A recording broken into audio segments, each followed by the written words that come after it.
So yeah, here's what's going on tonight. Unlike the normal weekly Monday night lives that we do, I did move this one to Tuesday because of a volleyball game.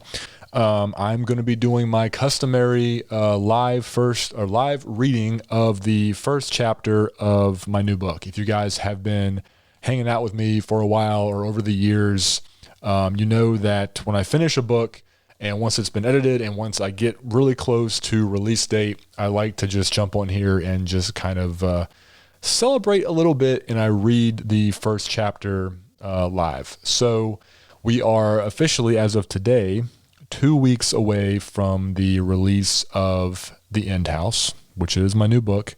It's a standalone novel. It's not part of my Lance Brody series. It's not part of my Shiffy PI series. This is a straight up fun horror spooky book that can just stand completely by itself. And you can pre-order the ebook right now on Amazon, which I know several of you have, so thank you.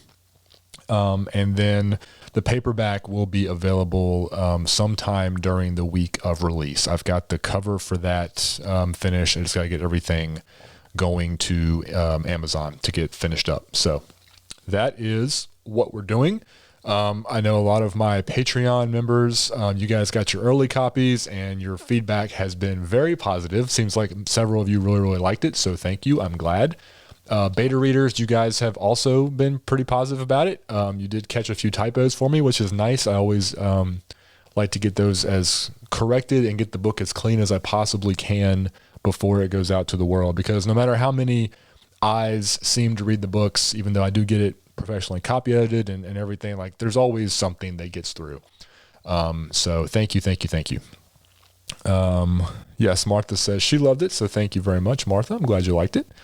All right. I think we're good. So, I'm not going to waste any more time. I'm going to jump in. I am going to, do a real quick rundown of my usual Monday night topics. But just briefly, not going to go in any detail. And then we will start the live reading of chapter 1, which I do have a little like disclaimer about.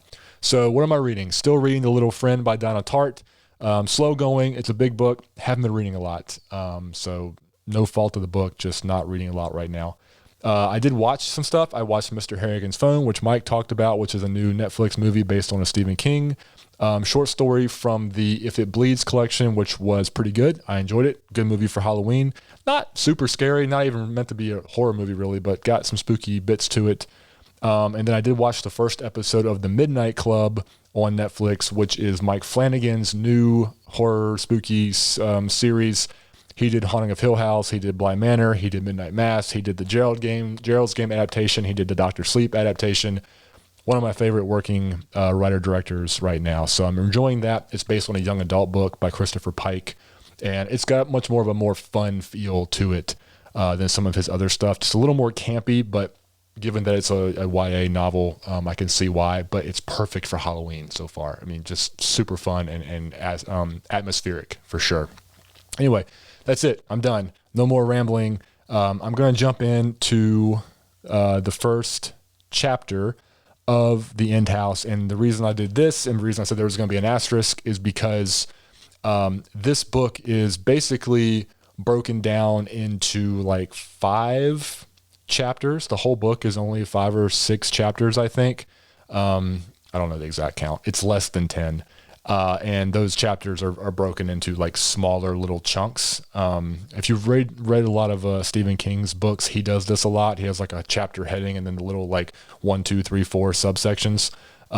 This is a book that when I started writing it, I realized would really work well in that format. So that's what I did. So I'm probably going to read the first 2 or 3 of the sub-chapters within the first chapter of the book. So that'll equate out to be more likely, the first chapter or 2 of a normal novel, the way I usually write. So that's where we are. Again, this is called The End House. I'm going to take a sip of water and then we will get going.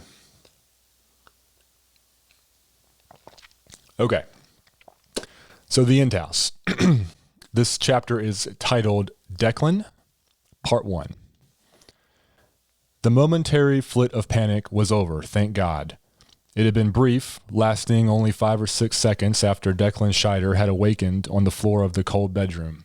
But the anxiety that had filled his veins and caused his heart to thump hard and painfully in his chest, and had made his breath hitch and sputter in choking gasps, had been strong enough to send a fear-driven SOS message directly to the front of his mind.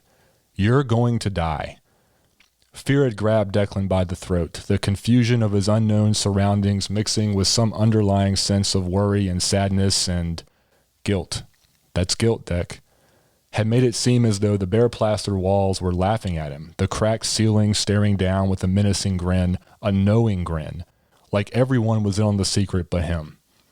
Declan had clawed at the blanket that was covering him, a green mothball-smelling thing that he had no memory of finding, no memory of ever owning, and kicked it off him. It tangled in his feet as he pushed himself from the uneven wooden floorboards, while his heart still hammered and his lungs struggled for air. And he nearly went down again. But he caught himself with one hand on the windowsill and then stood straight, the pressure in his head giving him a brief sense of vertigo as his vision adjusted and he squinted against the morning sun rising over the trees in the distance.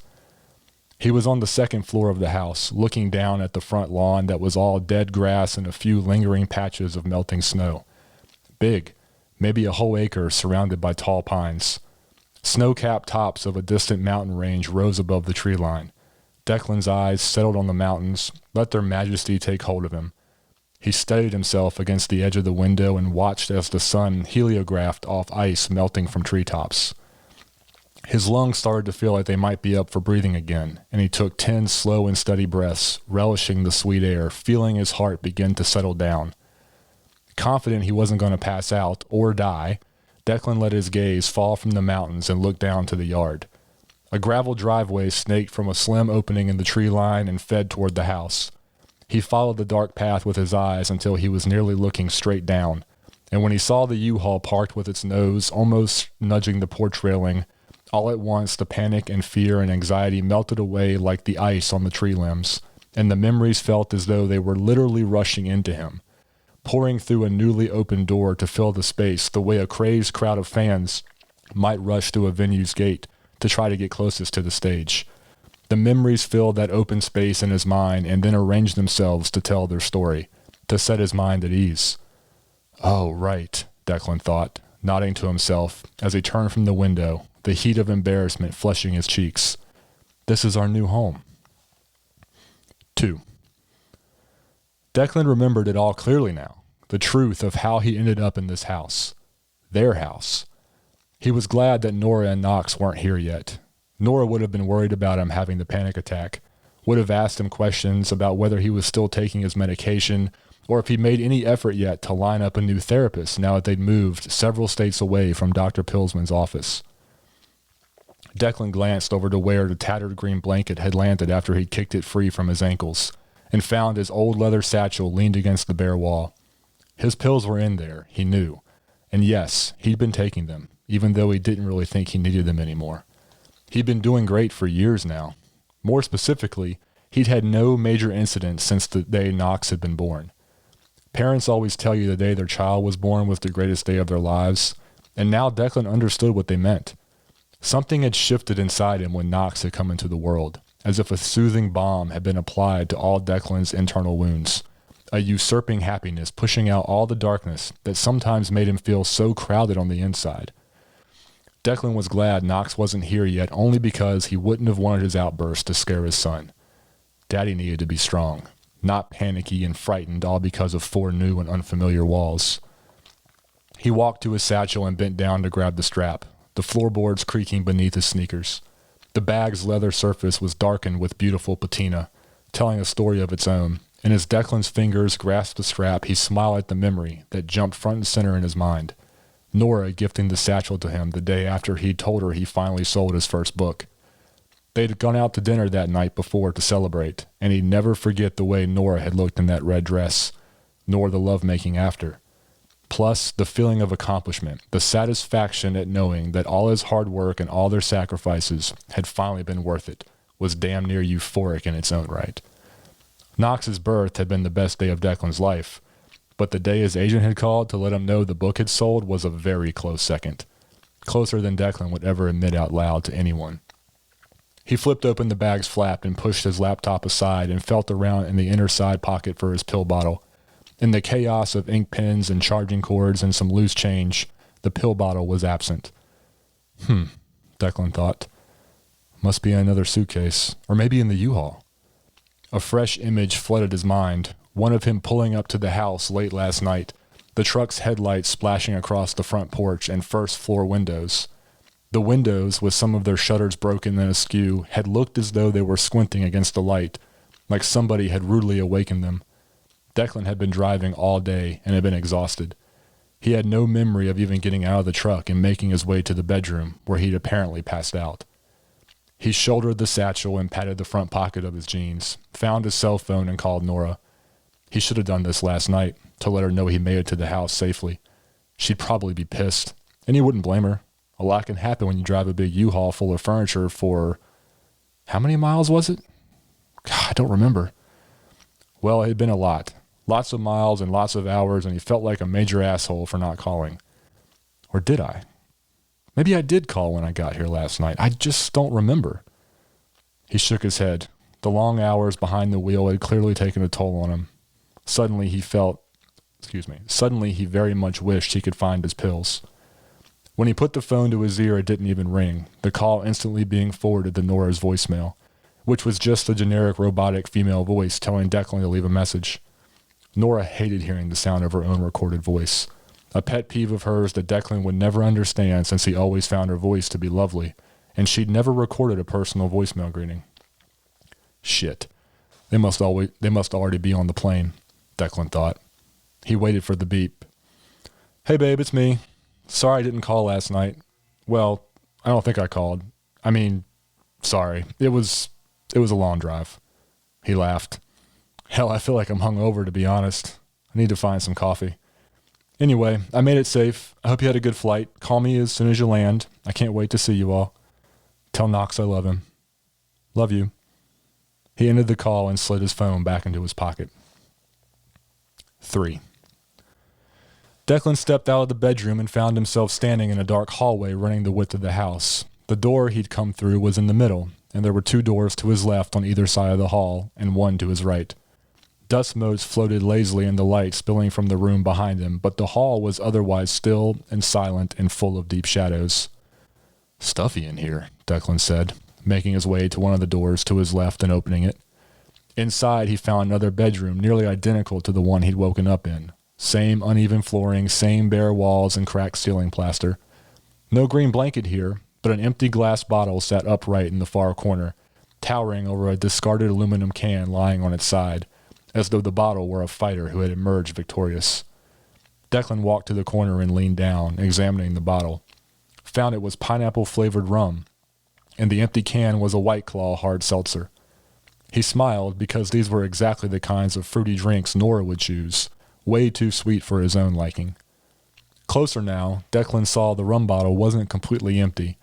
There was still maybe an ounce or 2 of the stuff left, and he had to stand up quickly and back away to fight off the absurd desire to pick up the bottle and gulp down the remains.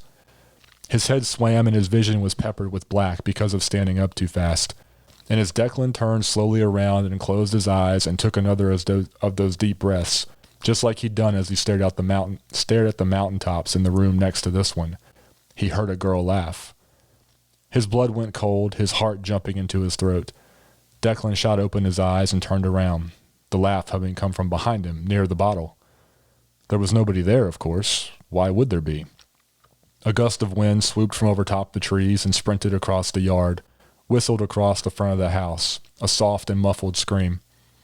Just the wind, Declan thought. Come on, Dec. Wake the fuck up. He needed coffee. Hell, he probably needed a few hours of sleep, but he knew there was too much to do. He needed to start unpacking what he could from the U-Haul and try to at least get Knox's crib upstairs and assembled before Nora and his son arrived. So, no rest for the weary. Coffee would have to do. Or maybe something stronger? Something to take the edge off? Declan stopped at the threshold of the bedroom. The thoughts had been his, spoken with his own internal voice, but he had no recollection of conjuring them into existence. He furrowed his brow at a sense of confusion that he found difficult to process, other than to think that the thoughts had tasted funny on his mind's tongue, as though they were not organic, but somehow modified or synthetic. As he stepped out into the hallway again, Declan felt like the rum bottle was watching him. Or maybe it was something else hidden in the corner of the room. Something that could watch and laugh. All right, that's it. That's the first 3 parts of chapter 1 of The End House. That is Declan, our protagonist, one of our protagonists. And I can promise you that he's going to have a tough time. He's gonna have some stuff happen. So not gonna spoil anything more. There's a lot of stuff in this book that is not in the description, and I'm going to leave it at that. It was a fun book to write. There's lots of plot lines in this one and some stories that intersect, and it's just fun. It's just fun horror, in my personal opinion. So I hope you guys liked hearing a little bit of it. It's the first time I've shared any of it outside of some of my little reader groups that I have, of who I'm very grateful for, by the way. So thank you if you are a Patreon member or beta reader on my street team. I do appreciate you guys a lot. And yeah, it's coming out in 2 weeks. So if you haven't pre-ordered, I would greatly appreciate it if you did that for the ebook. Again, paperback's coming about the week of release, and there's some fun stuff in here. There's some creepy moments. It's got, I've said this before, so this isn't really spoiling anything, but there's a lot of stuff from the horror genre that I really love that I just kind of tossed in here. It's got ghosts, it's got spirits, it's got, creaks and bumps in the night. It's got some monster horror. It's fun stuff. So, yeah, that's it.